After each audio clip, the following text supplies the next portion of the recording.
You're listening to Tarazi Tuesdays with the Bible as Literature.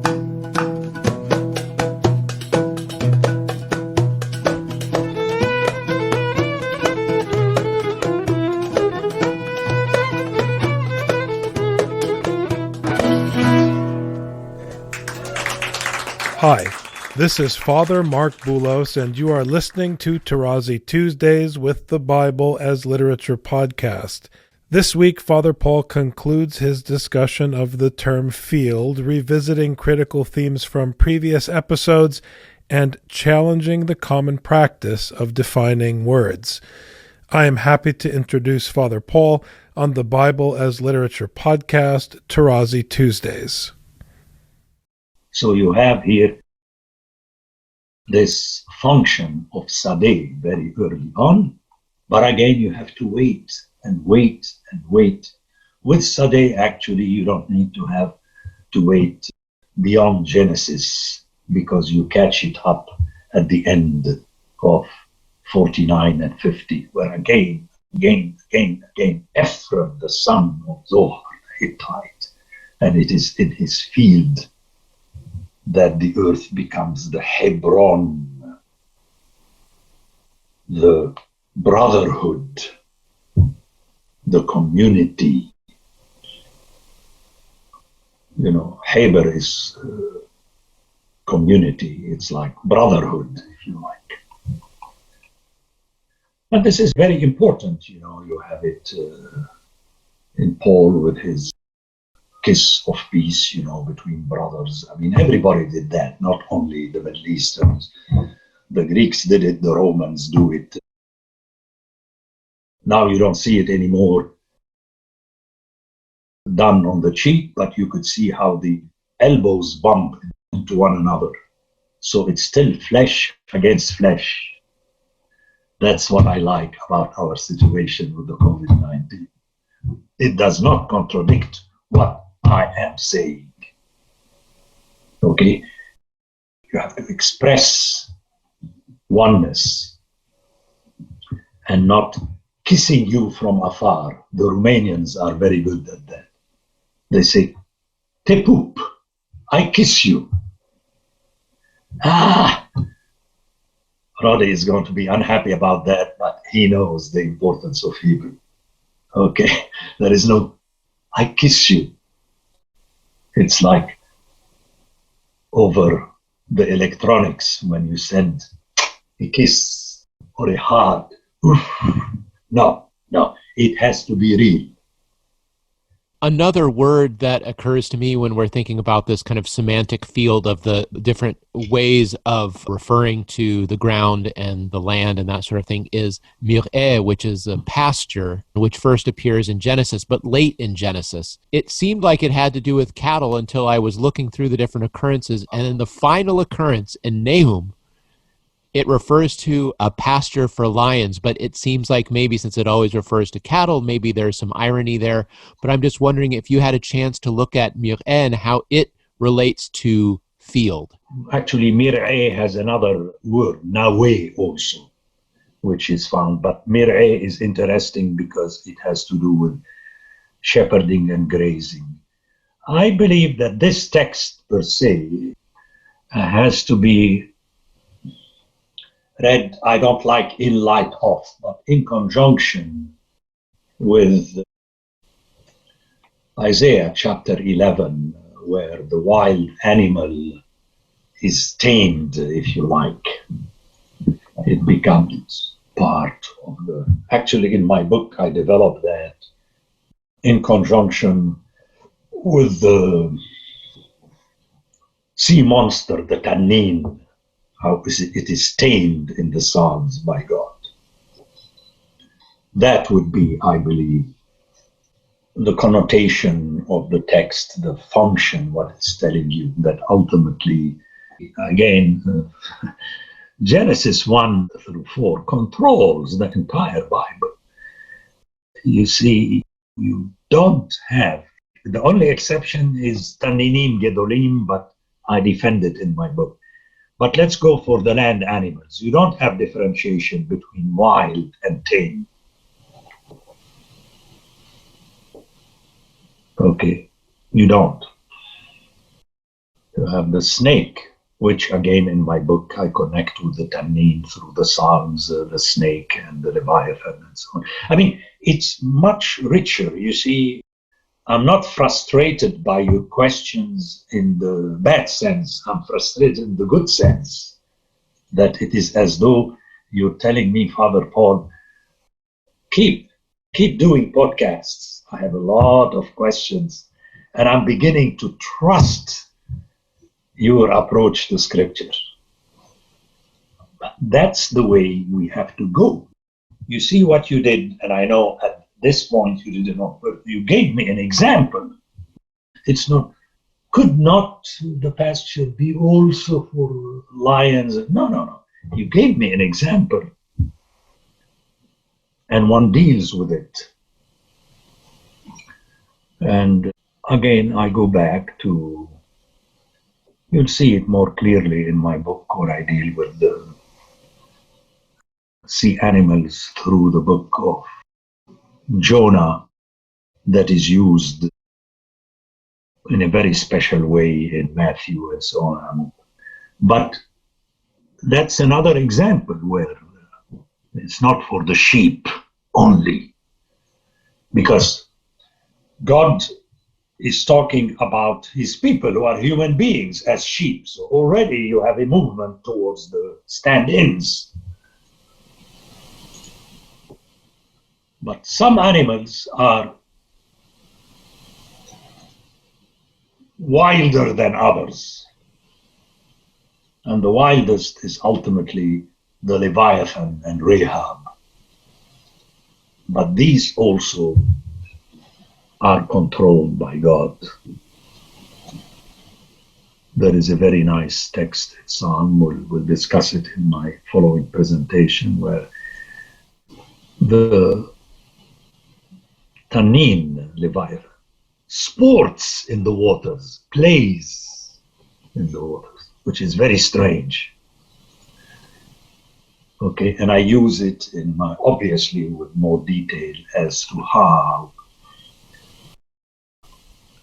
God tames this. Again, the book of Jonah was extremely helpful for me, because here I appeal to the Septuagint, where it uses for the fish,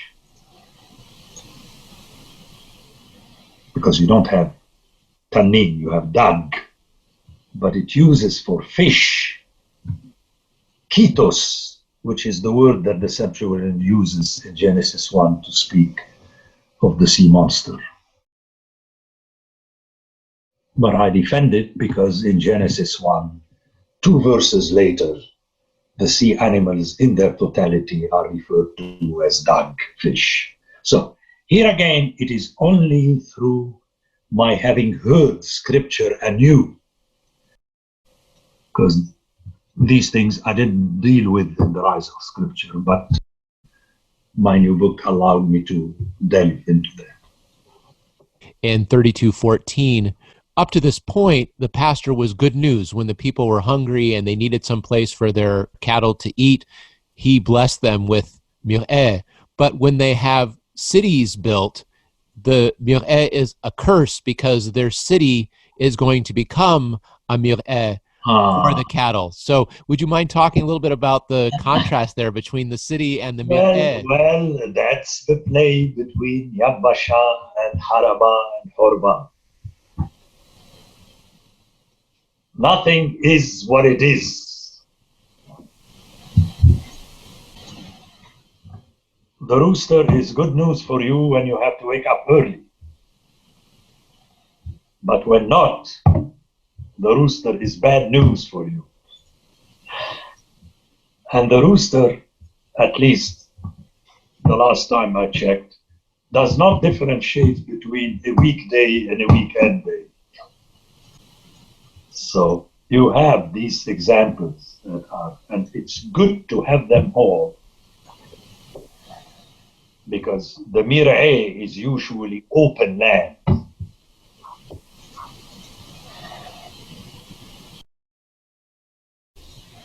take the sheep, you have them in the fold, but then you take them out to graze. Remember that famous text in John chapter 10. He takes them out and he brings them in. That's the good shepherd. Okay? It's like a good parent, doesn't keep all the time the children at home, but takes the children to where they are supposed to be and bring them back. And this is what I dislike about definition of terms. Define is from the Greek orizo. You put a circle around it. Words in living languages do not function like that. They function within the story. Take, for instance, we bring them out, another verb for to bring out is to expel or exile. You're not entitled to make that jump, unless the setting makes it so. Remember in Ezekiel, when he let the people flee through breaches on the wall. But that's not the setting of John chapter 10 about the Good Shepherd.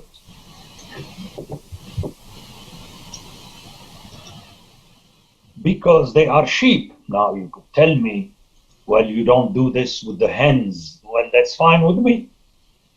Although you let them go through a larger yard. But the sheep and the cattle,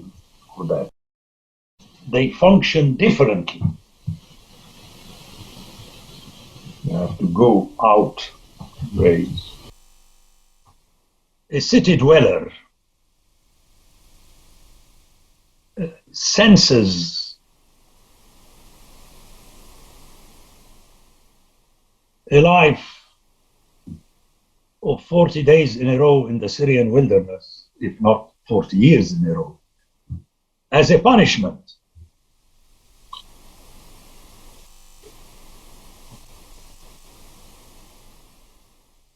But go back to scripture. Well, the patriarchs and their descendants were shepherds. So they could have handled the passage through the Sinai wilderness. But it was too long for them because they were used to the cities of Egypt. Notice by sunset that they wanted to go back.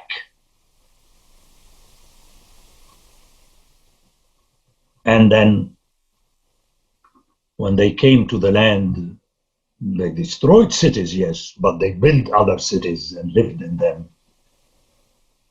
And that proved to be a disaster because God wanted them to follow His law the way they had no choice but to follow it during the 40 years in the wilderness. You have to fold the tent, and when they didn't, He destroyed them. And Paul refers to that in 1 Corinthians 10. Then God can play on you by exiling you to Mesopotamia, which is a land of cities. He didn't exile you to the Syrian wilderness. Remember, the Syrian wilderness with its capital Tadmor is actually Edom. So all these connotations are for me very important, which you cannot put in a book of theology. It's impossible. Unless your book of theology, every third page, say, well, friends, let's close this book and rehear the Bible. But otherwise, you're building up and using vocabulary which doesn't exist. Like I mentioned earlier, faith, seeking reason, reasons, they are not in the Bible. The phrase spiritual life is not in the Bible. And I'm very strict on that. And unless we submit to this methodology, we're just playing games and earning your living. Well, in a way, I feel blessed that the latest of my books, and in a way the most important, beginning with the series of commentaries, were written after my retirement. In other words, I was not earning for them, and I was not using them to apply for a position, humanly speaking. So I felt it as a blessing, but it was just a labor not of love. There was not much love in that, but a labor of duty.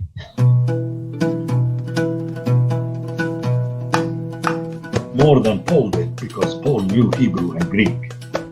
I didn't know these two languages as well as he did. Anyway. The Bible as Literature is a production of the Ephesus School Network.